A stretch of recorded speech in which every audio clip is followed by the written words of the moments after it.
Welcome to the podcast where relationships, confidence, and determination all converge into an amazing, heartfelt experience. This is Speaking from the Heart. Welcome back to episode 3 of Speaking from the Heart. Today, we're going to tackle not only the concept of relationships, one of the 3 values of the business that I've started, Your Speaking Voice, but more specifically, how we can create the best relationships for our well being. I know what you might be thinking when you read the title. It's not about just romantic relationships that we're alluding to, although those are a big part of it. What I'm specifically referring to are the things that we go through in life that sometimes are the biggest struggles, which could be not just the romantic kind, but also the friendships that we have, the acquaintances that we meet, the people that we interact with that we get to call our family. I have to admit that going through this episode is probably one of the tougher ones for me. As I'm recording this, my mom is currently in the hospital, going through some of the most biggest challenges that she might ever face in her 69 years on this earth. Even with that said, one of the biggest things that we can learn from all the different experiences that we have in our lives is to learn how to focus intently on how to create the best value from them. Relationships don't have to be transactional. Those can be things that we do on a daily basis that we normally don't even think about. These are the people that we go to work with every day. Whether we are the ones that are working on a computer and interacting in this new virtual world of technology, being able to see with our web cameras the faces and expressions of those that are pointed against it, or even the individuals that are speaking through a microphone, just like me. We still value the most important, the most ancient of all customs of being able to speak to each other, and that's about the interactions that we have face to face. I know that for many of us, that can be very tough, especially with the dynamics that we have. Sometimes our relationships can be very good, and sometimes they can be very bad. Sometimes those are going to be things that in the middle, even though there are good and bad, there are also opportunities to flourish and create value in all kinds of different ways. I know from my life, one of the biggest challenges that I've had growing up was being able to have those relationships with intentionality. There was a person that I really enjoyed hanging out with the most. You could say that she was my first girlfriend. She was in middle school. I knew that I wanted to have a relationship with someone because, let's face it, I'm a boy, and I really wanted to have somebody that I could talk to and have that meaningful connection with. What turned out to be what I thought would be just a communication between her and I turned into something that developed what we all have to deal with in any sort of relationship: feelings. Now, I get you. Feelings are all part of the bigger dynamic that we always have to deal with. Understanding what the other person is saying while you are reacting to what that person is doing to you. Those are the give and takes that we often have to go through when it comes to building relationships. And that's all part of the learning style that we all develop. Whether we are trying to develop those sort of things while we're having that relationship, even if we're 13 years of age or if we are 73 years of age, the most important thing that we're able to do is create that value for all of us to have in any type of situation that we face. The bigger question becomes, now that we have that relationship, how do we foster it? Needless to say, I'm no longer with that relationship that I was in when I was a 13-year-old boy. She also moved on too. Moved on to all kinds of other opportunities, not only within her relationships, but also with the people that she was dealing with and enjoying in her own life. But we have to learn how to have those great relationships with others by understanding and digesting what is it doing to help with our overall well-being. Now, I will tell you that I have been one of those people that have gone through life thinking that there has to be some sort of formula that we can all listen to, that we can all dive into, and create that impactful moment for each and every one of us that allows us to understand fully what it's all about, to have that opportunity, to have that succinct connection with someone so that we know that they understand. It's almost a chemistry. a biology of sorts. I know that in my life that sometimes those relationships that we have cannot be the most easiest to form. It cannot be able to provide all kinds of different opportunities for us to create what we are right now. I know that that can be tough to do, to handle, to go through and create unique opportunities to say to ourselves, yes, these are the things that we need to do in order to have more meaningful impact. But that's the whole point. It's a trial by error. There's no magic formula. In episode 1, I talked about that even with the start of this podcast, is that it's not about having a unique formula that we all fit into. It's about the unique experiences, especially when we're talking about relationships, that define who we want to become. I haven't found yet my significant other. I haven't yet found the opportunities to be able to have a meaningful relationship with someone where I'm able to give and take and not be upset or frustrated because that other person doesn't understand what I'm trying to say. Gary Chapman, who's the author of The Five Love Languages, the original book that talks about some of the ways in which we develop those sort of opportunities to connect with other individuals in an authentic way, would probably be mad at me to say that I haven't yet found my own love language from within those five love languages. But if I were to say that anything is able to be fit into a formula, isn't necessarily the case. Formulas often don't equate. It doesn't matter which way of the equation that you try to solve it from, it's almost impossible to understand it if you don't have the necessary training and background in order to do that. Speaking of training and background, I haven't had enough of that. Even at my age, which I won't disclose here on this podcast, I know that for many of even my personal friends, they would definitely say to me, Josh, you're not ready yet to have that relationship because of what you're going through at this moment. And that's perfectly okay. Those are the things that we typically are going through because of the things that we have happening in our lives right now. And that's okay. The things that I'm not ready for right now doesn't mean that I'm not going to be ready down the road to be able to provide for when that time comes. That's really the point, ladies and gentlemen. It is all about the matter of perspective.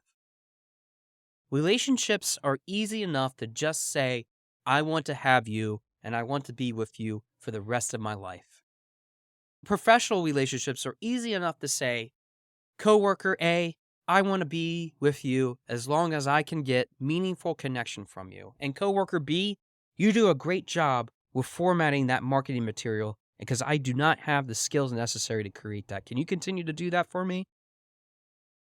Those are the things that we all struggle with. We have our strengths, we have our weaknesses. We also have opportunities and threats. We often do what businesses talk about as a SWOT analysis in our own lives. It isn't just about defining what those life moments are like and being able to craft them and shift them into a mold that we feel comfortable in portraying. It's about feeling good about who we really are. And that's really the ultimate purpose of having a relationship.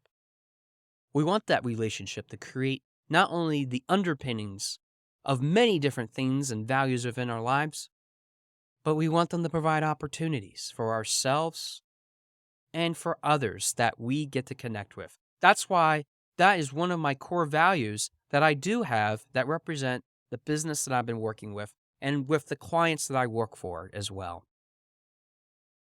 Sometimes it means being a little bit selfish and knowing that sometimes you don't have all the answers for even the people that you're interacting with. And boy, I can't tell you how many times in a relationship that I have been that way. How I've been felt like I've been subjected and not creating that value for somebody else or even myself. Now, even doing it right now, thinking about why I'm creating this imposter syndrome for myself as I try to understand the relationships that are meaningful in my life, to understand where I went wrong and why I disconnected from some of the people that I've wronged. And I'm telling you, I've done a lot of wrong in my life. But isn't that the purpose? Isn't that the motivation for us to be a human? We have to have those learning experiences so that we're able to rise to the next level. It isn't about stomping on someone else or saying that I'm better than you. I've heard that a lot in my life, especially in the professional realm, but that doesn't mean that it has to be always that way. What I'm really trying to say about the importance of having relationships is it's not just about what the connections are. It's not just about what you are in the inside. It's about finding identity in this world that sometimes has shifting priorities, that sometimes is very hard for all of us to understand why and how we are able to interact in these big, vast buckets that we sometimes put ourselves into, and then pouring ourselves into another bucket, into another, yet another bucket, into yet one more bucket. How do we spread ourselves so thin that we no longer then have the relationships that we can truly value? For the longest time in my life, I always wanted to yearn for something that was in my life that would fill me. For many of us, we can answer that God is one of those individuals. And I'm not here to preach on this podcast about what God can do. What I am preaching to you, though, is how we can create more meaningful relationships with those that are here on this earth that we're able to walk on, to create that systemic value, not only for those that are around us, but also to enrich the empowerment, to create the skill sets, the knowledge, the opportunities that lie dormant within inside ourselves. The only way to really do that effectively, without compromising ourselves, is to be able to create relationships that understand who we are as an individual. I can't stress enough the importance of having that conversation with someone. If you're listening to this and you are alone and you haven't had that opportunity to really talk about this with someone, I'm here. I'm ready to listen. All it takes is just one person to hear you, to understand you, to make you feel that you are worth it. And your world will explode in opportunity that you never thought imaginable. Imagine that one person turns into 5 people turn into 25, 25 turns into 125. You get the picture, right? It has a multiplying effect. It can change the way that we network with others, and it's all about connection. But with having connection means you have to also understand what your purpose is. We are all here on this earth for one given purpose. We're social animals, as Aristotle put it. And I think my political science professor would even go as far as saying that not only are we political animals in which we have to socialize, we have to be able to form ways and methods of creating opportunity of governance to guide each other and being able to help rise to the next level. That means that we have to have relationships that are meaningful, and that's what starts to create the well-being for all of us. If you need help and you don't know where to turn, there are plenty of resources out there for you. Governmental agencies are the greatest starting point in which there are many helplines to help you connect to the non-governmental organizations, the NGOs, the private sector. There are individuals that care. There are small businesses just like myself that are helping other people realize their true potential so that they can start to help you get to that next step. All it takes is for your willingness to say, I need to have these relationship skills. I know that I can do this, is what the phrase has to be that you tell yourself over and over again. And if it's hard for you to do that, sit back and think about the multitude of possibilities if you were living in that alternate universe where you created those best relationships, whether they're personal, business oriented, or some combination in between. What if it would look like if you were able to create a relationship for your well being that took you to the next highest plateau, that was able to help you see who you really are? If it wasn't for some people out there that are listening to this, I know I wouldn't have had that. And I know that I wouldn't be able to be where I am today, talking to all of you, if it wasn't for those relationships that I continue to build. Even though that sometimes I might fail in them, I know that I can rise from the ashes like a phoenix. So if you're out there know that you're not alone. You are here for one important reason, and if you're not sure what that is, we'll find it for you. We'll be able to take you to that next part, wherever that might be for you. Because all you need is just one reason. As long as that reason can expand into multitudes, that relationship with anybody will certainly be worth. Thanks for listening to episode number 3 of Speaking from the Heart, and I look forward to hearing from your heart very soon. Thanks for listening. For more information about our podcast and future shows, search for Speaking from the Heart to subscribe and be notified wherever you listen to your podcasts. Visit us at www.yourspeakingvoice.biz for more information about potential services that can help you create the best version of yourself. See you next time.